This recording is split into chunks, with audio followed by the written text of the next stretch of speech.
with half an eye on history, half an ounce of hope, sold his soul in the vestry.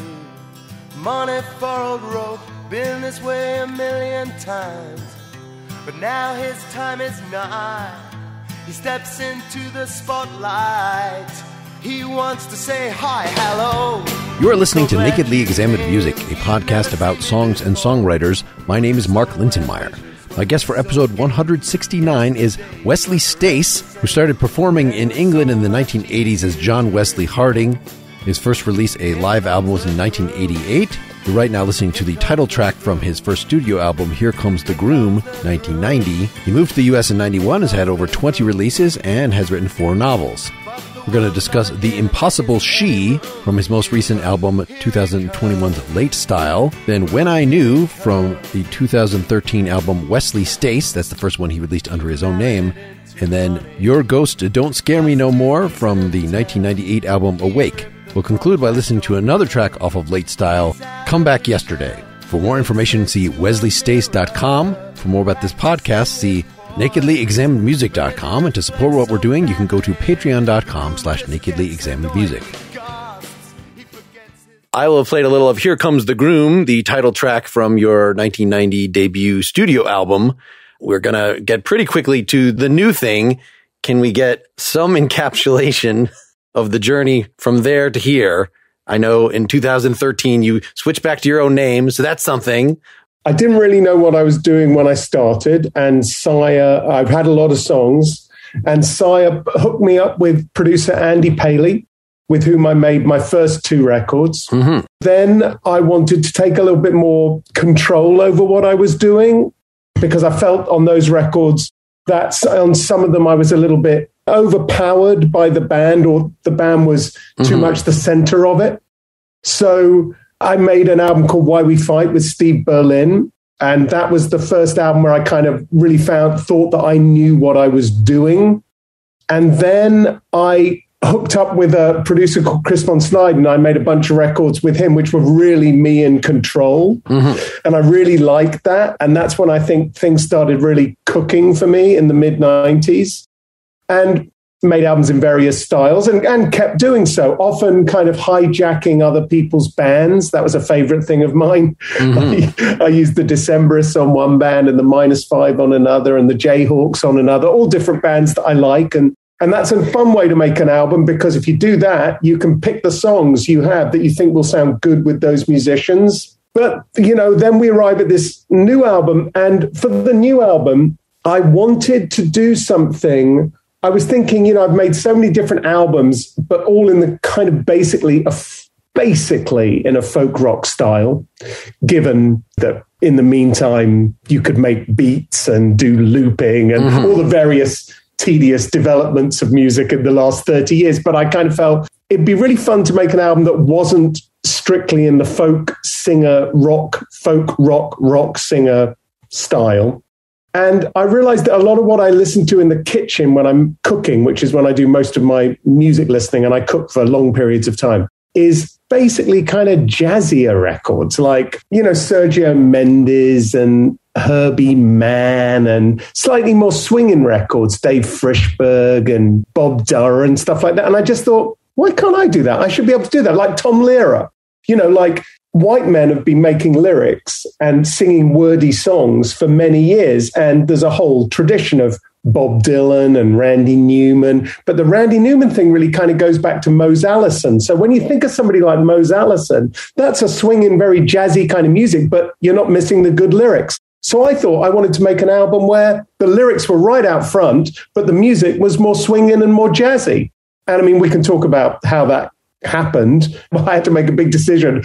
The most important of which was, you don't write the best melodies for that. You write folk rock melodies. So let's have somebody else write the melodies. And so for the first ever time, I turned to my friend David Nagler, MD's The Cabinet of Wonders. And I said, you know the music I love. You know what I want this to sound like. Help me. All right. So the one that I chose from Late Style, The Impossible She, was not as locked into that obviously 60s jazz thing as some of the others, but there's still plenty of that on here. Can you say a little about this song in particular before they hear it? it was an incredibly romantic lyric and also rather a sad lyric in some ways.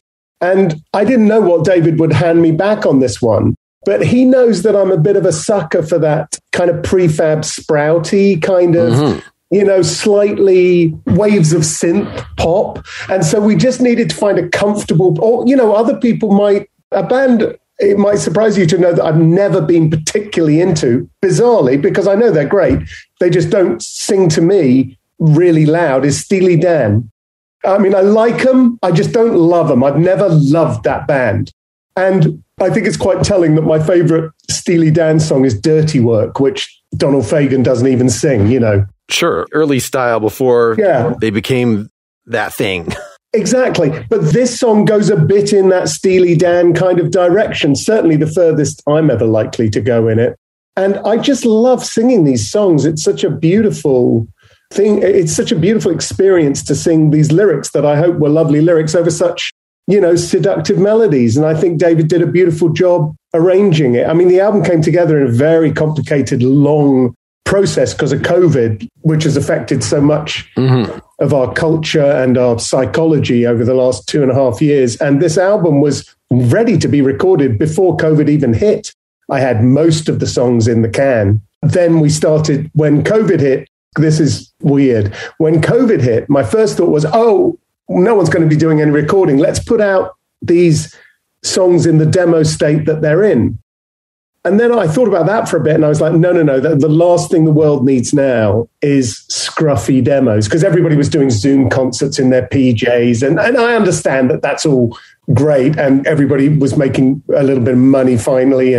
But it just wasn't for me at all. And I just thought that I needed to make this album as stylish and as fully realized a beautiful artistic statement as I possibly could. So for the next year, David and I really worked hard to get the demos, which these essentially are, sounding as beautiful as possible, and having my friends in Chicago sing on the record, have Prairie Prince drum on the record in San Francisco, where I knew I could hand it over to Chris von Snyden, my very good friend and collaborator who produced New Deal with me, the first record I just mentioned after Why We Fight, where I finally got my own thing together. He helped me with that, and he's been helping me ever since. And so I know that I can give it to him in my absence, because I don't do any recording myself of any nature whatsoever. And so we gave it to Chris and charted out the trumpets and the saxes, and Prairie Prince kind of did the drumming to the tracks we had. I mean, it's beautiful how it came together. And what the most beautiful thing of all is how beautiful it sounds. It doesn't sound in any way impoverished by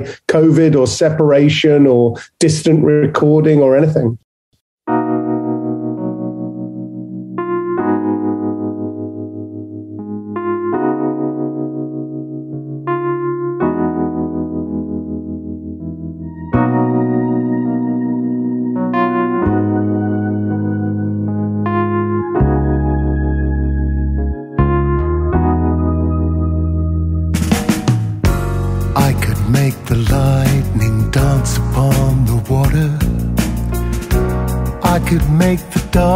Illuminate the sky.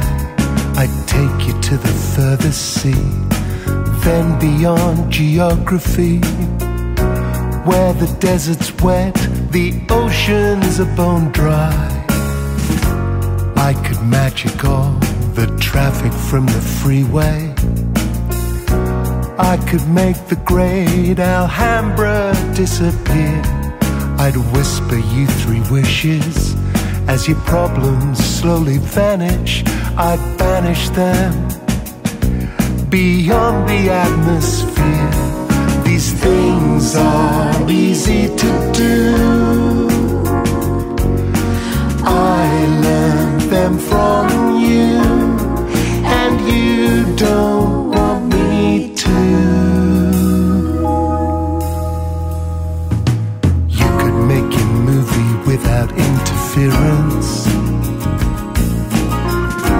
As I ghostwrite your novel on my own, I do not ask for credit, and if anybody read it, I would say the words were yours and yours alone.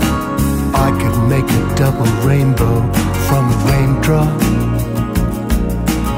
I could show you hell and heaven in a tear. I'd help you pick the lock on your lover's mailbox. So his motivations were made clear. These things are easy to do. I learned them from you, and you don't want me to. You don't want me to. You don't want me to. You don't want me to. Just say what you want me to do. I know that you don't think you should have to. I can be everything to everybody. I just wanna be one thing to you. You're the impossible she, my teacher, my mythical creature. Enlighten me. Enlighten me. I could take you out for dinner if you let me. Or I could make you breakfast, bring it you in bed, go downstairs and play guitar, having left the door ajar, so someone else can pour your tea instead. These things are easy to do. I learned them from you, but you don't want me to. You don't want me to. You don't want me to. You don't want me to. You don't want me to. You don't want me to. You don't want me. You don't want me to.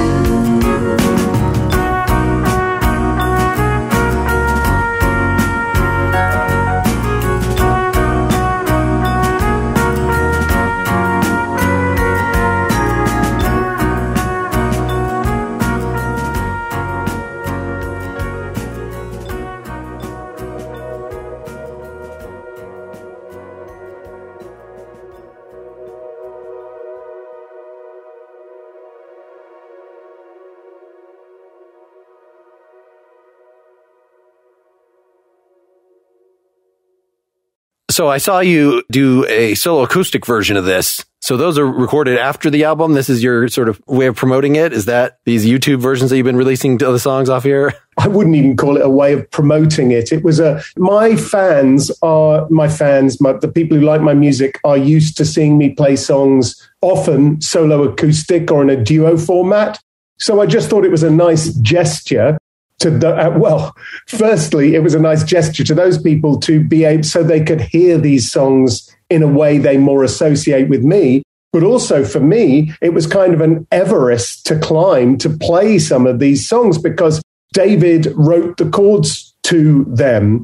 And although there are certain songs, Come Back Yesterday, The Impossible She, actually, and How You Will Work Me. Those three songs I play the acoustic guitar on live when I play with the band. But on all the other songs, rest of the songs, I just sing while the band plays those arrangements. So I knew full well that I would be going out to tour this album solo or in a duo format because, you can't afford to have the Late Style show is elaborate and ambitious. And I know I can't do that everywhere. If I go and do a house concert or something, we haven't even got the sound system that you can do that show with. And we use computers and all kinds of rubbish. So I knew it was necessary for when I did go and do shows, if I wanted to play these songs, to actually learn them. Who would the second player be? A keyboardist or a drummer or what, if you're doing this as a duet? Oh, well, when I tour as a duo, it's normally my friend Robert Lloyd. He plays the mandolin and the accordion.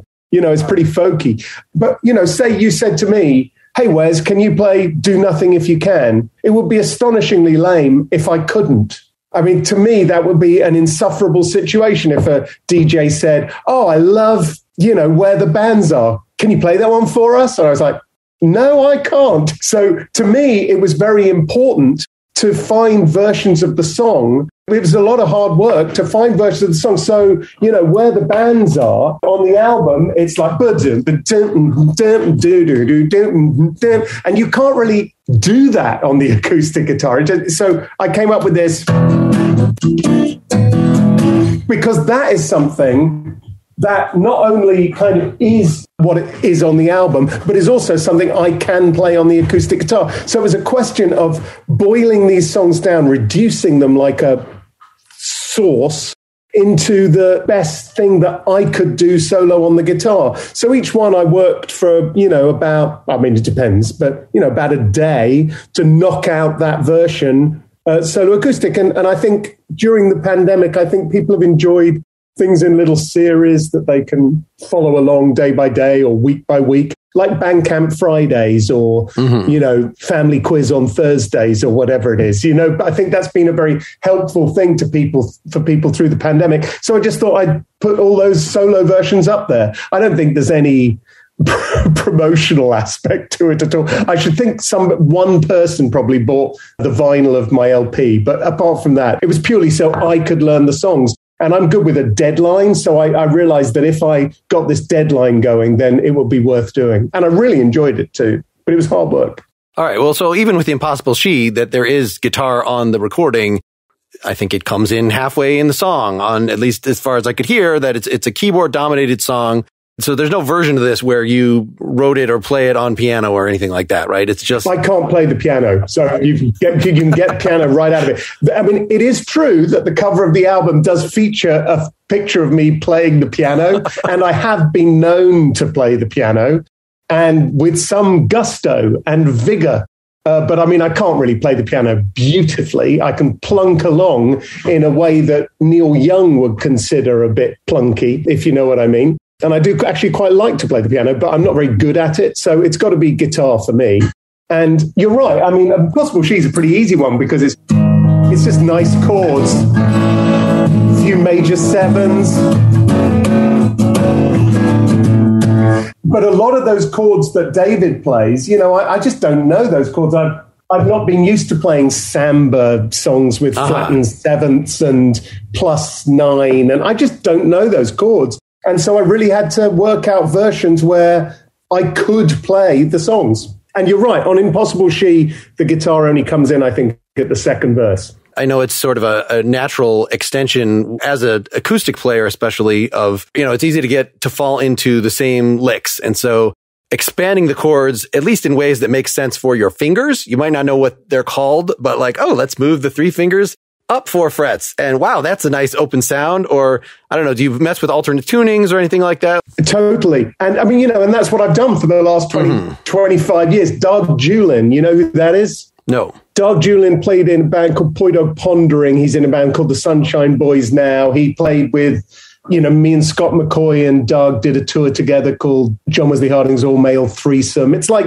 he's been involved with many things and is a very good friend of mine. And he said, I remember when he listened to one song off whatever album it was, he was like, I can never work out whether you're just like a idiot and your fingers are just falling where they're falling or whether, like this is all carefully planned out. The truth is it's somewhere between the 3 of them because I've always really liked this kind of,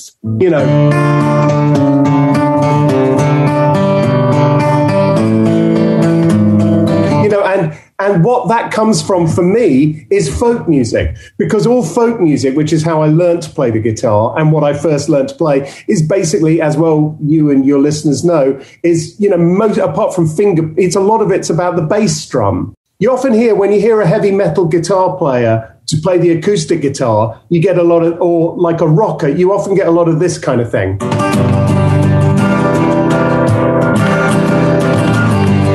Sure. But when a folk player plays the guitar,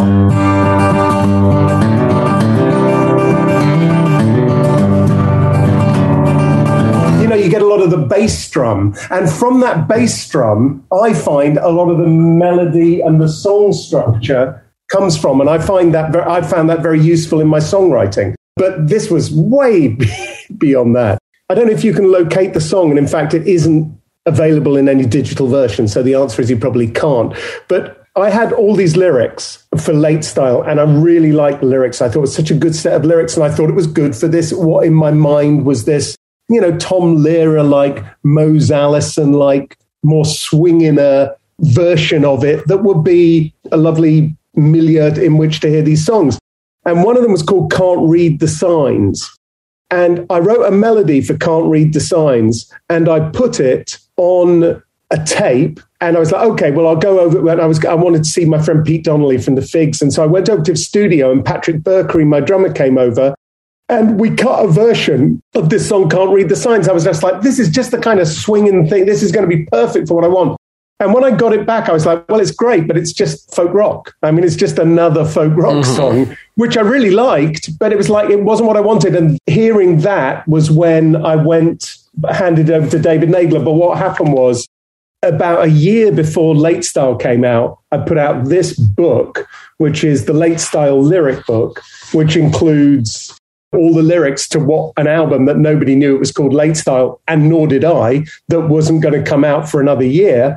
And with it was this 7-inch single on which Can't Read the Signs is, which was why that song is not on the record. I mean, is it really when you're writing lyrics that you don't have some sort of at least rhythmic articulations in mind, such that then you're getting an actual melody? Like I could see working with somebody else for the chords, and like, I'm just going to be the singer, and I'll tape something on my phone and send it to you. You work it up into a fancy arrangement. I could see that. But the idea of, doing that, you're actually the Bernie Taupin, turning over the lyrics to somebody else, sending it back to you, and then having to sort of cover your own material. That's a good question. But of course, when you do write, you do have a melody in mind quite often, and you definitely have a rhythm in mind, and nobody's lyrics are more imperially old-fashioned in their rhyming schemes and di-dum, di-dum, di-dum, di-dum, di-dum, di-dum, di-da, di-dum, di. That's just how I write. I mean, that's one version of 100 little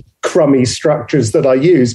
But the fact is, they do. And what I would do is when I would send them to David, I would say to him, I would also send him an audio recording of me reading the lyric. So he knew exactly where the stresses would come. So in other words, I would say, we ate at Bob's Big Boy the night I arrived. And that is where he would find his melody and his rhythm from. And I found that was a very successful way of making sure that it kind of came out like I wanted. But then what would happen, which is where it got really interesting, was he'd send me something back. And of course, I'd listen to it and go, okay, well, that doesn't work because the chorus appears too many times if this is to be the melody. So what we need to do is make the verses twice as long, and the chorus can only come once every what is now one verse, but used to be 2 or 3. But you see what I mean?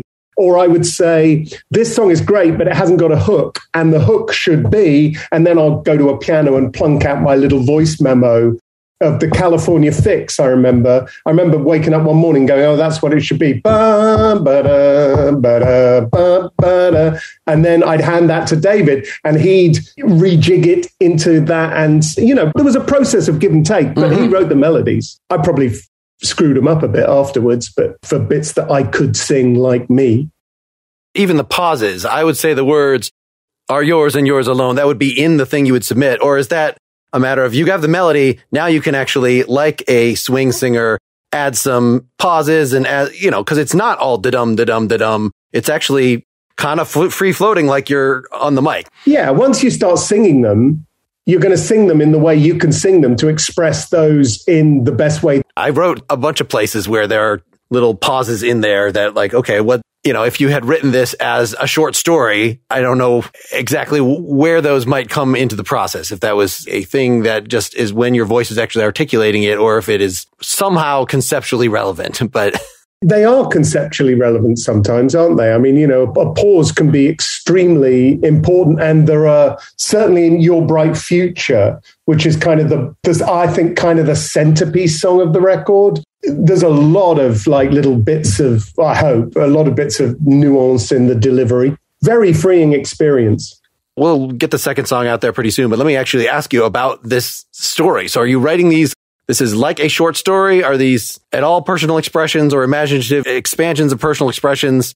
But I mean, this thing about ghostwriting and you can work on your movie, it sounds like you had some particular kind of scene in mind. Every song is different and every little piece of inspiration comes from a different place. I write notes the whole time without turning them into songs. And then when I'm writing a song, I look back at those notes and kind of pick and choose little bits and bobs. Sometimes they weren't originally linked. Other times they were. Sometimes you have a direct inspiration for a song. For example, the first song, Where the Bands Are, is kind of clearly about showing some kind of slight disdain for those people for whom the rock and roll or musical experience is best enjoyed with those efforts to get to see the band backstage, and like that's where all the action is, whereas really to the band that's a tedious irrelevance to what's happening. The only bit that's real of which is the bit when you are actually playing, and the rest of it's just the other 22 hours of the day that you want to forget entirely.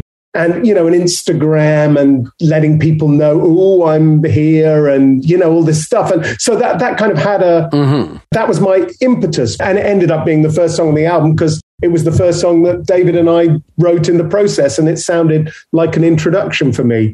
But then Everything All the Time is a song I've been trying to write for years and years. And I remember having the initial idea watching some baggage go around a carousel in some airport waiting for my guitar. I mean, just years ago. And it just took me a long time to write it. And also because the world just got so much more everything all the time.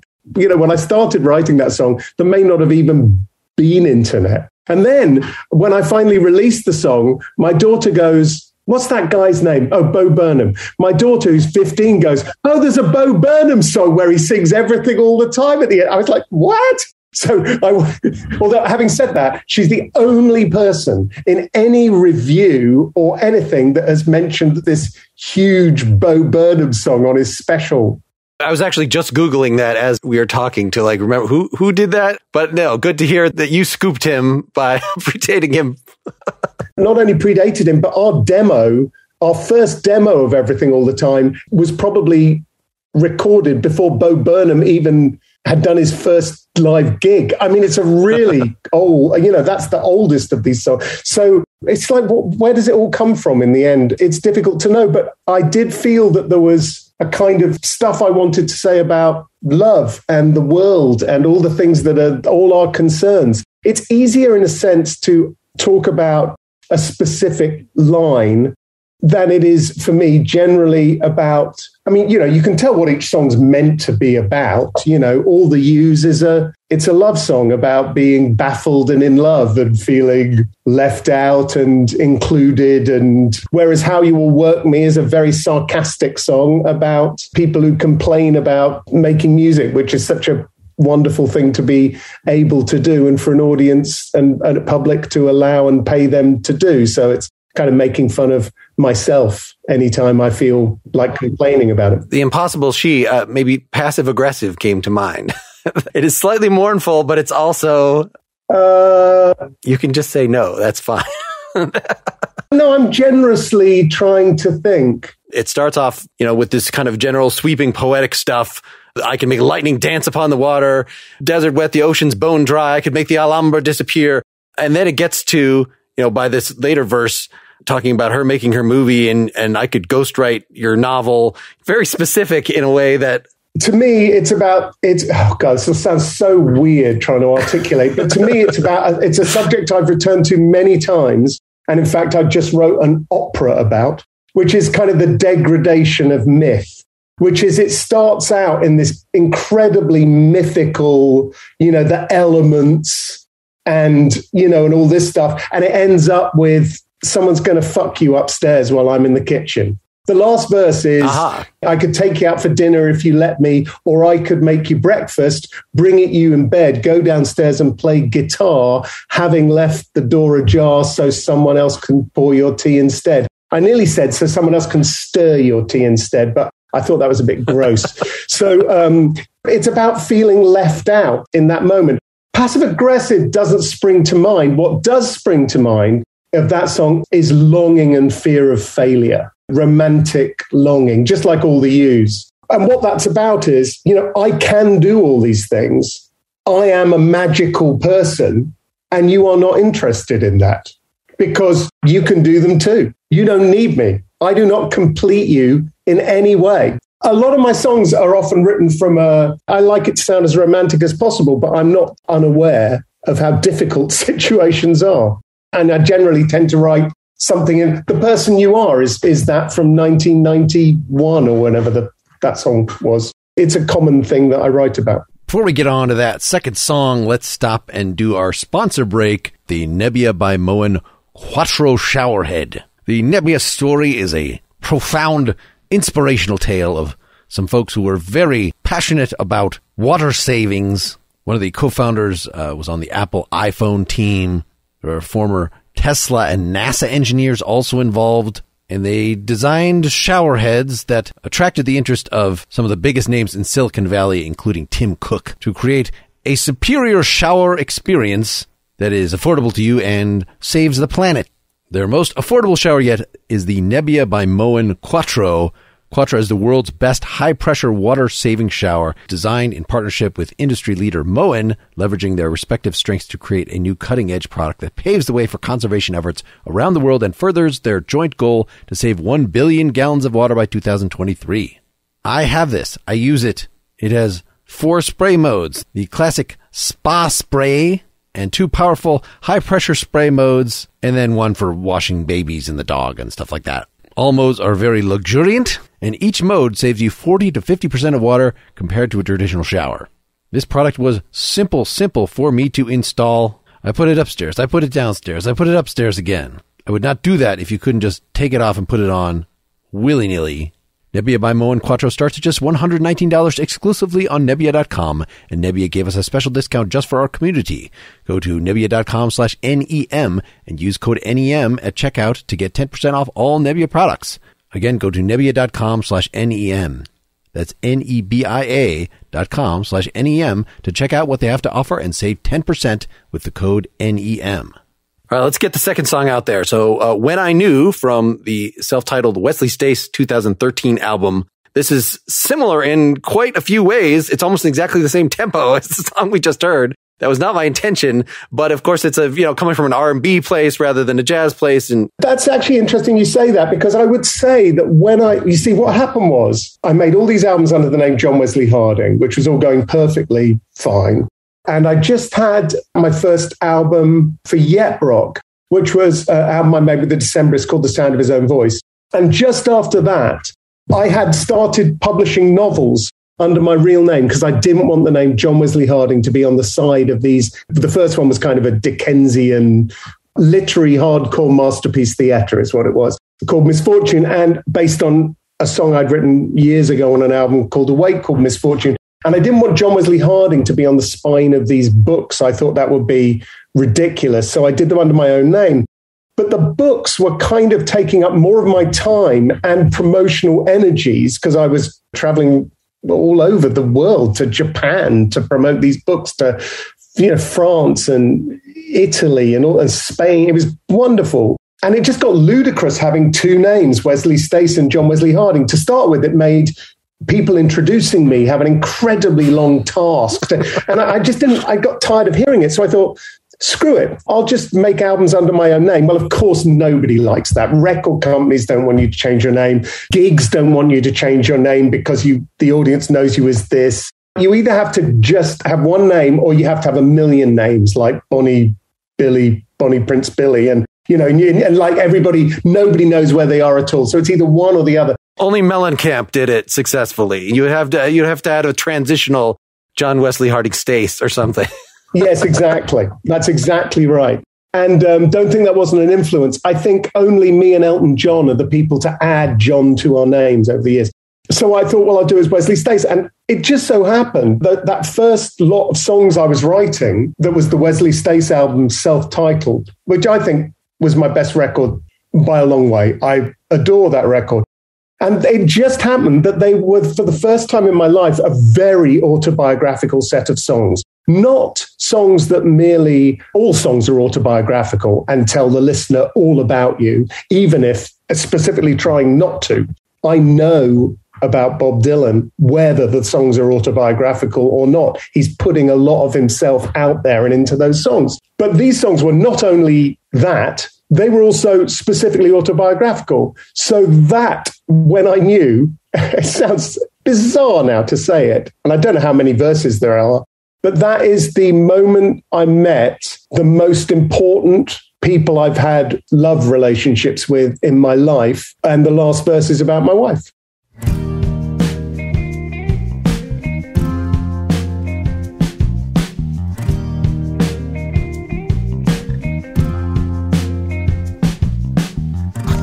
Tops of her white socks just beneath the desk. Her pants didn't reach all the way down her legs. And you know what happened next?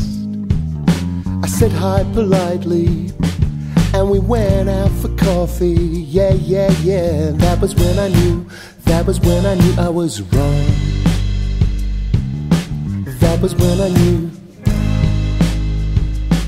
They said we liked weird music, and she played me soft machine. Lent me a record that badly warped, which screwed up everything. I was broke, just 15.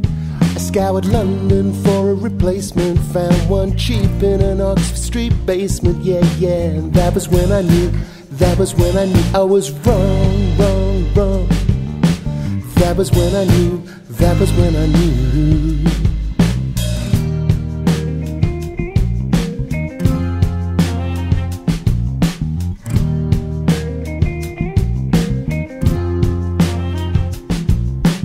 met her in my bedroom at a party Halloween, and she was wearing a pair of dungarees. I sang, "Come on, Eileen."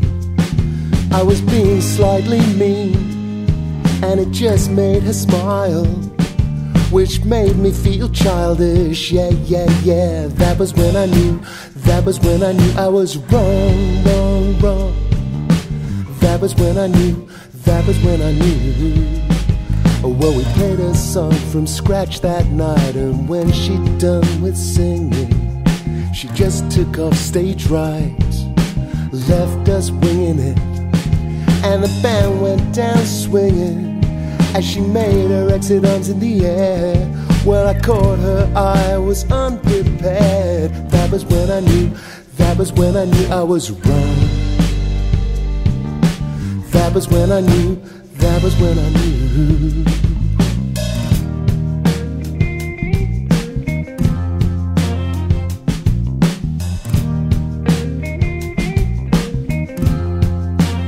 She picked me up at the hotel in an old red Mustang, took me to a demonstration of Strum and Drag. She listened, I sang, and we drove to Dallas rather than flying, 'cause we didn't feel like dying. And I couldn't get her out of my head, so I got her out of hers instead.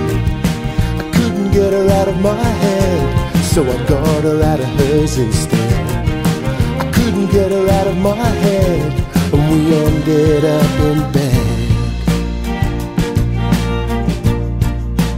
She glided by on antique roller skates and overtook our car. I watched her disappear from where we parked.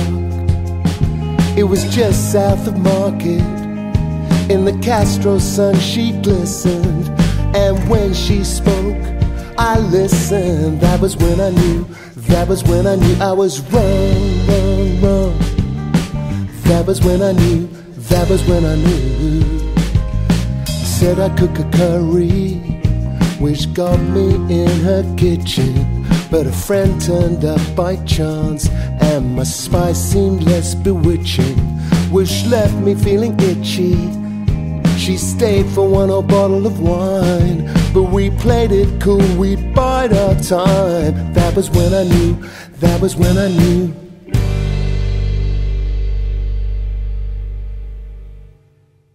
So this is one that you actually, since I know you did not write the fundamentals of the music for the late style stuff, I wasn't asking you about the arrangements, but here we've got pretty clearly, can you say a little about sort of picking this set of sounds? You know, it's a pretty straight ahead acoustic, sort of very trebly R&B sounding bass, strong drums with maybe light shaker instead of hi-hat, like that he's not playing hi-hat. Yeah, I didn't allow any cymbals on this record. And very little hi-hat. And Pat, the drummer, had a massive bruise on his leg at the end of the session because he was hitting to keep the cymbal time. Which hand would that be? If you're right-handed, then you're doing cymbal with your right. Yeah. But he had a big bruise on his thigh from playing the cymbal on his leg. And what happened was I knew that I wanted to have a really stripped down sound because around this time, I also made a major realization that it would have helped me if I'd made many years before, which is that I don't have a rock and roll voice. I mean, I can project my voice above a rock and roll band, but I think the really good rock and roll voice needs quite a harsh edge to it, be it Dylan, David Bowie, polystyrene. Singers have their kind of vocal leaps that one associates with those particular voices. Each one of those voices, you can hear, what their thing is. I have a rather nice warm burgundy of a voice, as was once said of one of my favorite singers, Richard Sinclair of Caravan. I love his voice, and it made me think, my voice can do that a little bit. So why don't I just quieten all the music back underneath me? So I wanted the backings to be very sparse. And one thing I thought was guitar gets in the way of the voice somehow, and cymbals sometimes get in the way of the voice. And I thought, well, if I don't have acoustic guitar strumming through everything, and that was the first time ever I hadn't just strummed through every song on the record. And there are some very interesting, what I'll call outtakes from that album, which were full, much louder band recordings that just had no place on the record. They would have sounded great as a separate single, but I just couldn't put them on the records. In fact, 3 or 4 of the songs we absolutely spent the most time on because sometimes, the more you put on things, kind of the more time you have to spend mixing it all and editing it all and all that stuff. So with When I Knew, what I suddenly, while we were playing through it and routining the song, it would have been me who came up with the and then we recorded it in what used to be called The Studio in Philadelphia, which was the studio of Larry Gold, who did all the cello parts on the Philly stuff. And Questlove had a room there. And, it was a very nice place to be doing this stuff. And I'd always wanted strings. I knew that a lot of the stuff on the album, I just wanted to be basically my voice, guitar, and strings. There was a song called Audience of One that ended up on the Jayhawks album after that because we lost the lead vocal. I think the engineer wiped it. That wasn't my greatest moment in a recording studio ever. But songs like How to Fall, all I really wanted on that, or The Bedroom You Grew Up In, all I wanted was my guitar and strings. I wanted it to be baroque and quiet. With When I Knew, once we got the strings and there was the idea of strings and we were playing that song, I was like, oh my God, we've got to double that part with strings. It's going to sound like the Philly soul sound that this absolutely should sound like. So when those strings are going, ba-da-da-da, that made me so happy. And that is why it's a good song that you chose, which when you sent me the initial thing of here's what I intend to play, what interested me about it was that you had the song off Late Style and then When I Knew, because in my head, When I Knew is probably my first step in the direction of Late Style. And I remember when we were listening to that song and routining it and put the strings on it, thinking, this is so nice. This is absolutely a place where my voice sounds pleasant to me and it suits the intimacy of the song, and I really like it. And of course, David Nagler was playing, although I wrote all the songs on that album, David Nagler was, playing on that album as one of my musicians because he's been my MD for the Cabinet of Wonders show that I do for about 10 years or more now. So is he doing that R&B bass part, or who's doing That's that? Eddie Carlson, my bass player. In fact, the weird thing about Late Style is the bass sounds amazing on it, and there isn't a real bass on the whole thing. Wow, okay. I was wondering with that if that had been fretless or something. So you're saying that's keyboard bass or something? Or? All keyboard bass. It's very good keyboard bass. It's both very well played and it's beautiful sounding. Where the sound is a stand-up bass, fretless electric bass, or just a bass, nobody has offered any complaints, and there has been much praise and wonder why there's no bass credit on the album and stuff like that. The irony, of course, is that we partly did it because I liked it that way, because I was used to hearing it that way, because the demos were that way, because it sounded so great. But then when we went to play it live with the Late Style band and my regular bass player, Eddie Carlson, was playing these parts, I mean, they just sound fantastic. And he plays both stand-up and regular bass. And the songs sound just great with him playing them on. I know some of on the first tune, a lot of the changes between the sections are just thickening it with additional keyboard, that you've got sort of a flexible, it doesn't sound like, unlike When I Knew, apart from when the strings come in, it's like, this is the band that you've got the very prominent drums. So how are you determining you're adding, is it shaker after the fact? I'm also thinking about the third song that we're going to do where there's some sort of like Your Ghost that has like triangle or something that is like, we got to fill the hi-hat spot, even there's no hi-hat. Your Ghost is just its own story, and it's a good one too. But I mean, I just don't remember when I knew.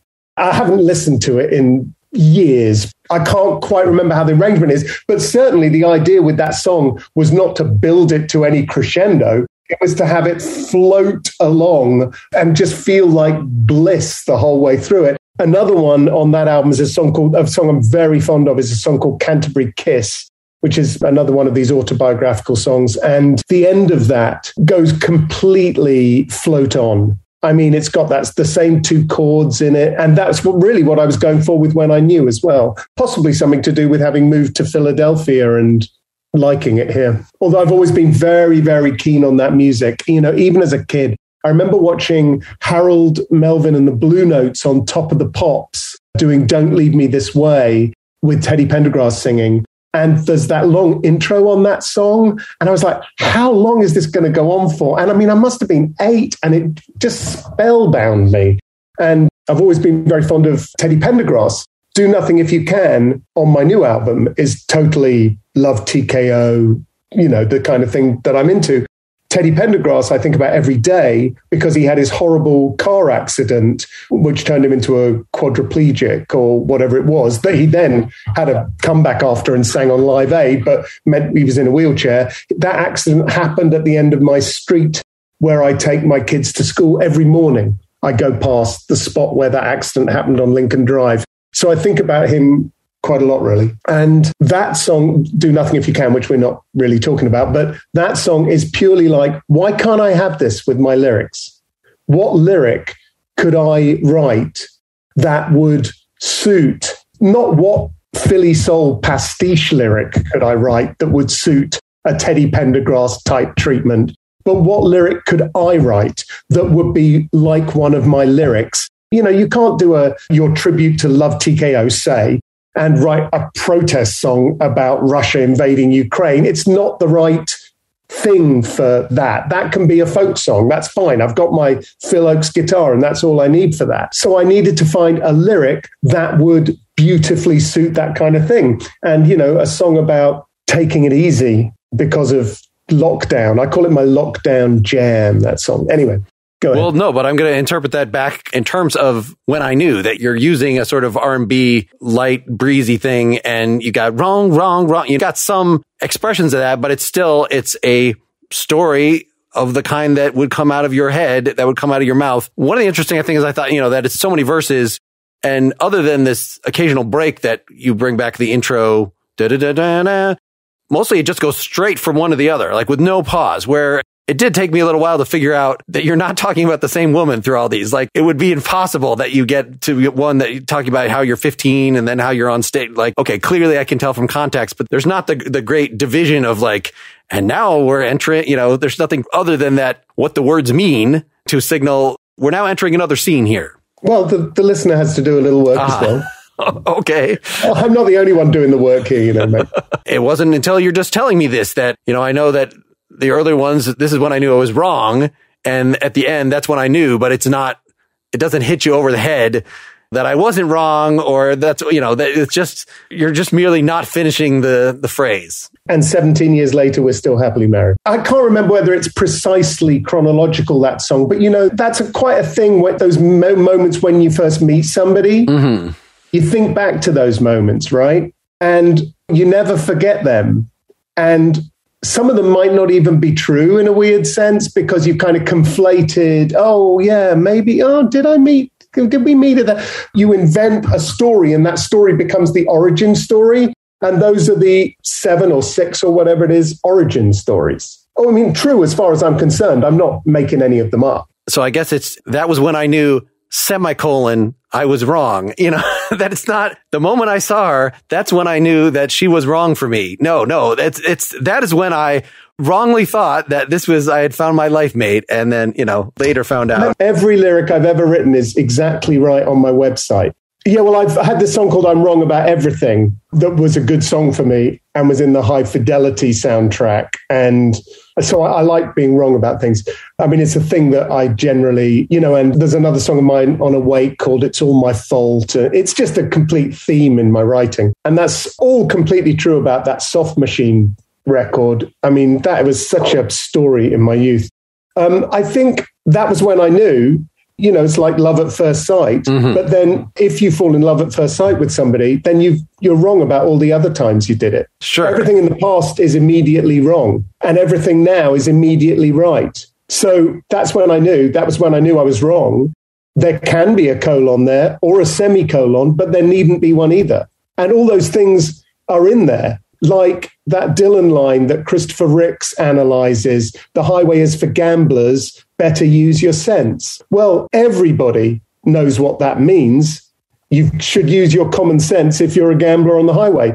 But in that line is the highway is for gamblers, better, a better is a gambler, someone who bets. The highway is for gambler, better, use your sense, CENTS. That is in that line. Whether Dylan means that to be in that line or not, the highway is for gambler, better, use your sense is fantastic. That's not just a clever pun. That is subconscious, deep, deep lyric writing where you're letting associations in and out of your consciousness as you write. And I don't mean to be too mystical about it, but that's what happens. You try and write about one thing and you write another thing entirely. I have fantastic song titles ready to go. I have no idea what the songs are going to be about. So you don't go so far, though, as to, I think I might have done this a couple times of actually, when it's a homonym like that, and I'm meaning to connote both, that when I'm actually writing the lyric sheet, like, put one spelling and then put the other in parentheses. Like, I don't know which this is. No. Okay. But I see, the fact that there's a line break before I was wrong. So, that would have been, just seeing that would have prevented my misunderstanding there. Well, the easiest way to look at that lyric and see it as it should be is to go to the music on my website album. Yeah. I'm there already. What about this? Self-titled, When I Knew. And that's where you see the lyric as I mean it to be presented to you. Yes. So I sang, come on, Eileen, parentheses. I was being slightly mean I meant to sing that parenthetically. So you do things that only show up in the written version. When I write it on the page, it's all kind of written in a poetic form. That verse is completely indicative of the way that I write stuff. I mean, a lot of people, as you've noticed, don't really rhyme or... they fit in all these words into one line and then the next. But, listen to the Smiths. I mean, that's just Morrissey singing what he wants over the preordained backing track. Uh-huh. And sometimes it gets to what is clearly meant to be the chorus, but he's not singing a chorus at that point. He's left that alone and he's doing the verse. I mean, it's bonkers. That's a dysfunctional writing partnership. Totally. And all the better for it. One of my favorite ones is that Chris Difford from Squeeze, as you know, told me that he would write lyrics in the form of like an old George Gershwin song. So, some famous song, and he'd write them to that scansion and then hand them to Tilbrook, who wouldn't know because he wouldn't tell him what he'd written it to, so Tilbrook would be able to put a completely new melody to it.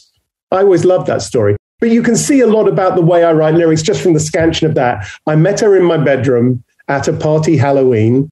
She was wearing a pair of dungarees, so I sang, "Come on, Eileen." I was being slightly mean, and it just made her smile, which made me feel childish. I mean, that's just an archetypical, it's just the way things come out of my pen. I like the interior rhymes a lot. I like the way it balances more or less. And then once you find a good one, you just write 5 other ones and then you have a song. All right, well, let's get Your Ghost, Don't Scare Me No More from Awake 1997 out there since you were enthused to talk about it. So Your Ghost is the first song off my 1998 album, Awake. And this was the album on which we'd made New Deal together. New Deal, I said, I don't want hardly any drums. It's just got to be me and my guitar. And I want a little bit of guitar and some strings. And it was the first kind of Baroque folky album I tried to make.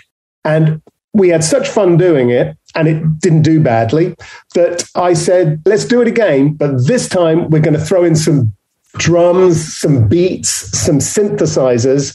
And while on the New Deal tour, I had come up with a concept called gangster folk, which developed out of, I called New Deal an experiment in folk noir. Or was that Why We Fight? Anyway, it was one of those 2 records, an experiment in folk noir. Folk noir, as we were driving along, me and Robert in the car, developed into gangster folk. And what gangster folk was, it's also silly. It's just silly band chat, van banter. But this was the first experiment in gangster folk.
a ghost in my human living body. Turns out that we are the best of friends. If the story is you're coming home to haunt me, I'm pleased to say it has a happy end.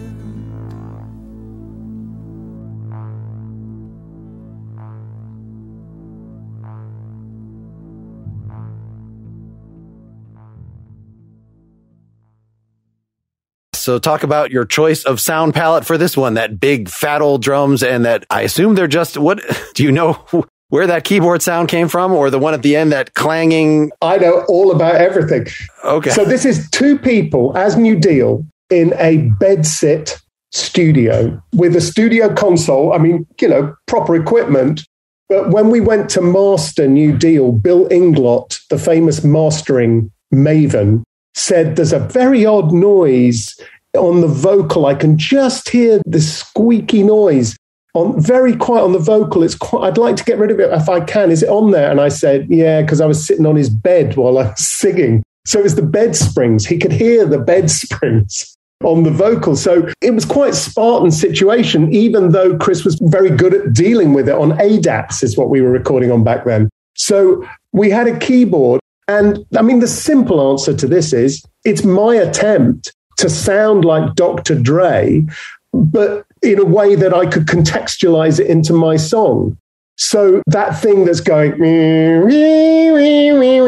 that is either a key moniker, which I use quite a lot on the album, which is this shitty toy. Perhaps it was from China and I bought it in a rest stop. I just don't remember where it came from. And the key moniker was like a little $1 melodica. We really wanted to experiment with some sounds. So what I did was I sampled it, one note, fed it into the keyboard, and then played it, because what it sounded like to me was those sounds on the gangster rap records. And so that's where the big drum and the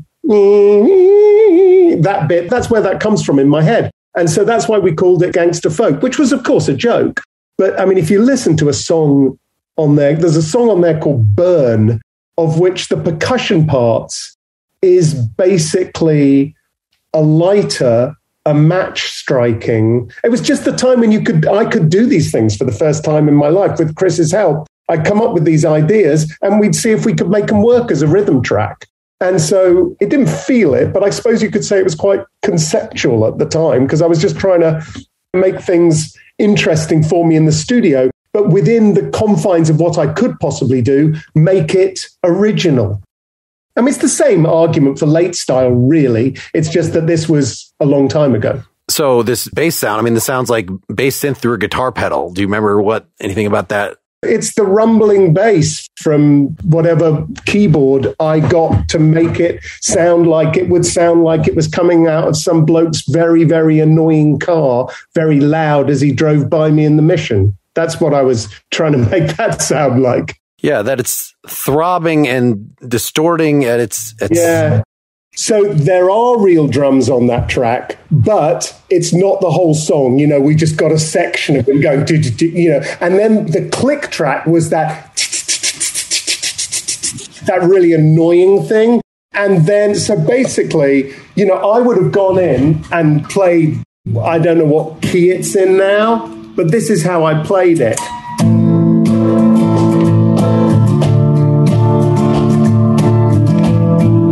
It's kind of like klezmer chords. Uh-huh. There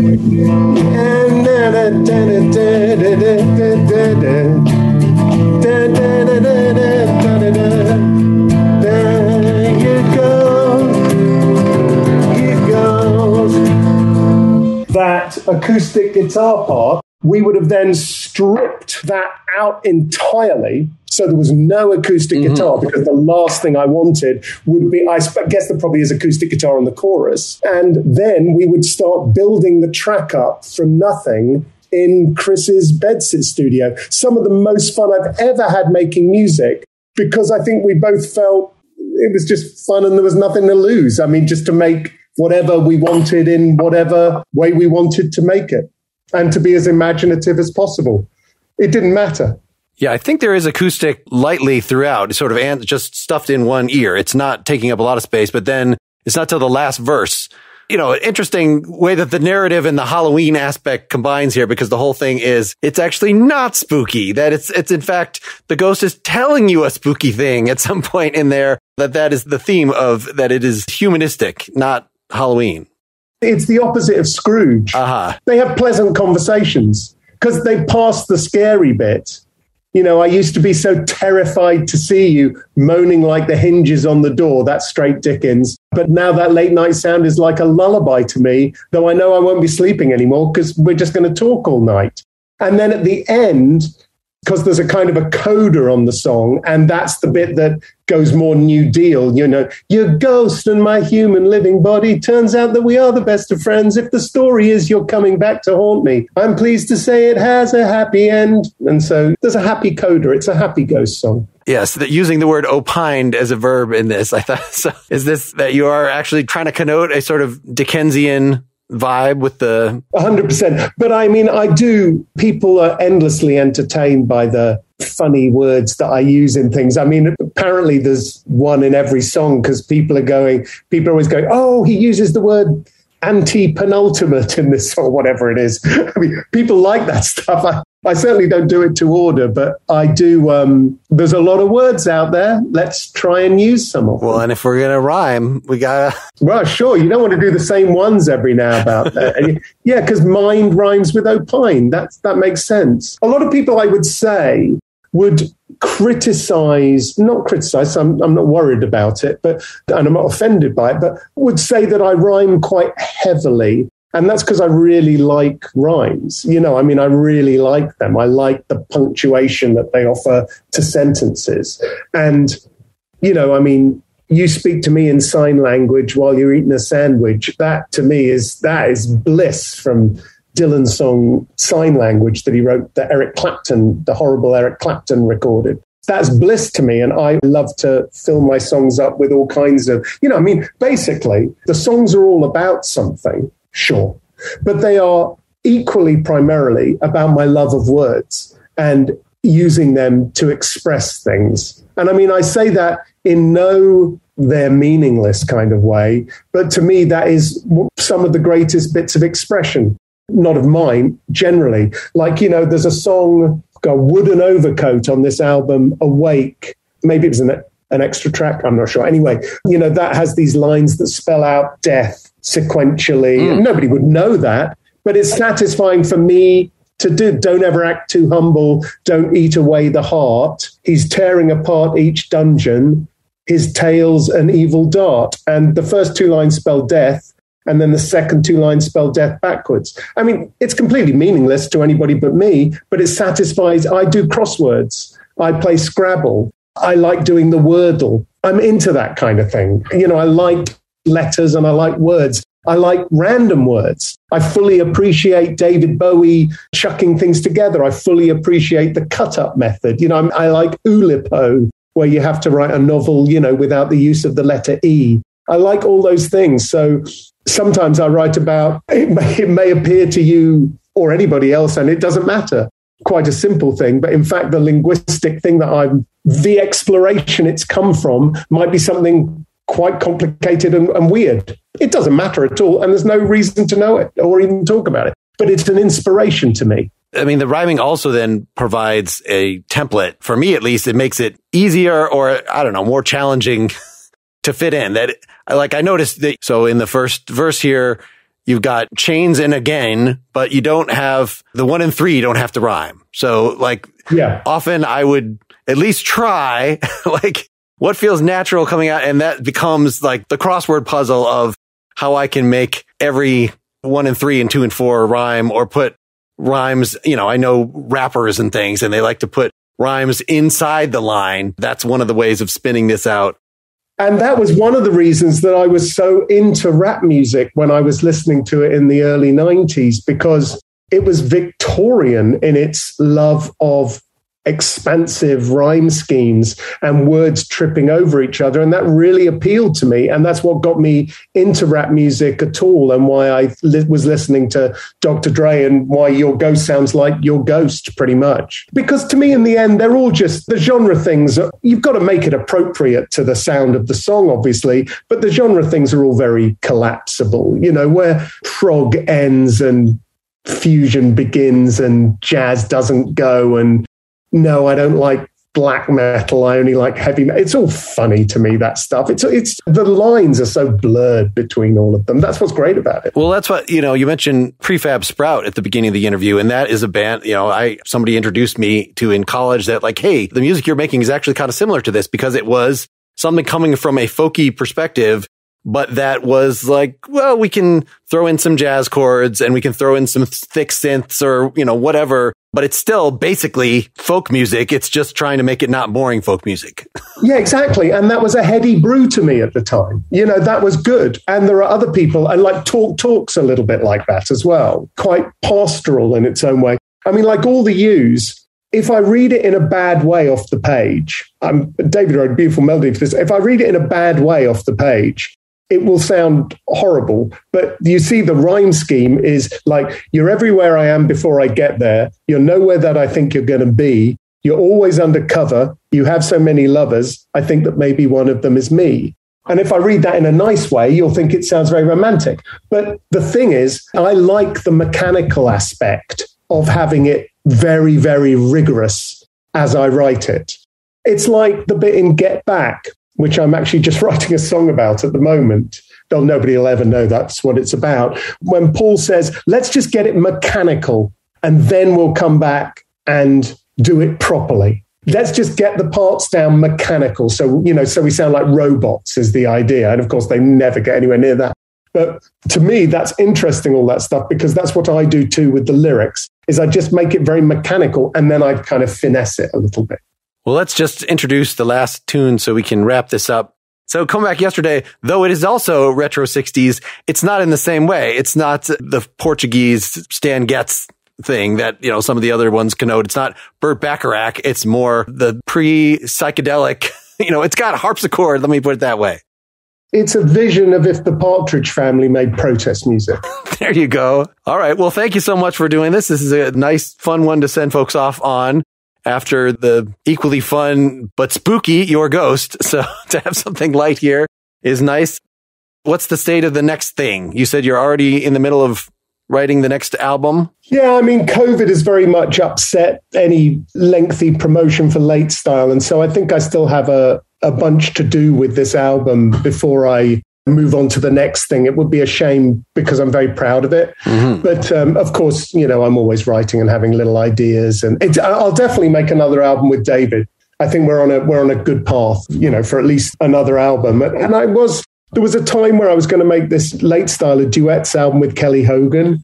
And so that's something, and this album nearly was that. If COVID hadn't intervened, we might well have done this as a duets album. So perhaps that's something for the future, if not the next record. Excellent. Well, thanks so much for your time. And it was a pleasure immersing myself in your music the last couple of weeks. Lovely to meet you. Thank you for choosing the song so nicely.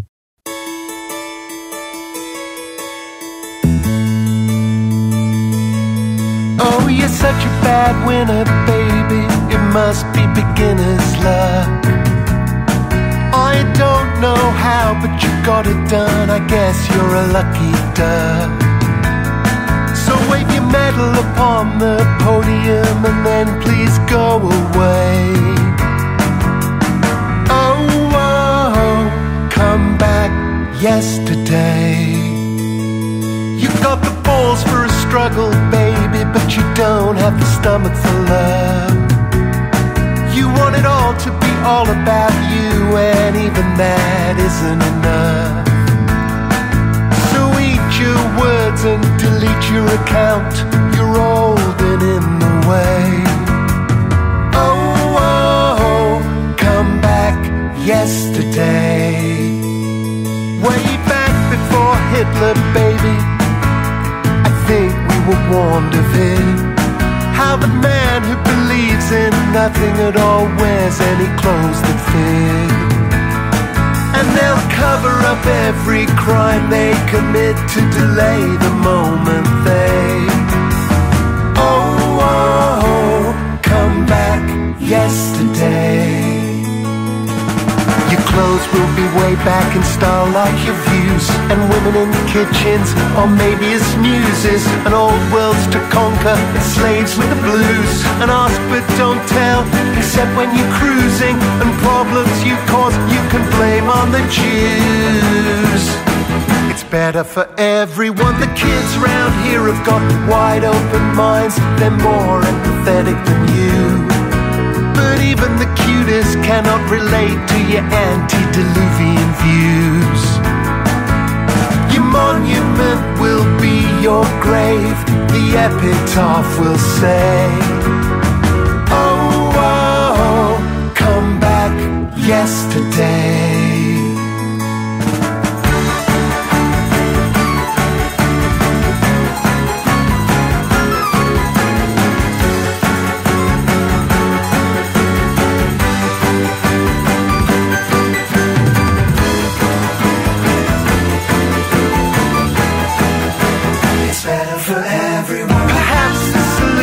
Suits you too, since you just want to turn back time. Yet nobody smart wants to live in the past or go back to primordial slime. And soon you'll be gone, so please move along. Tomorrow just called to say, oh, come back yesterday.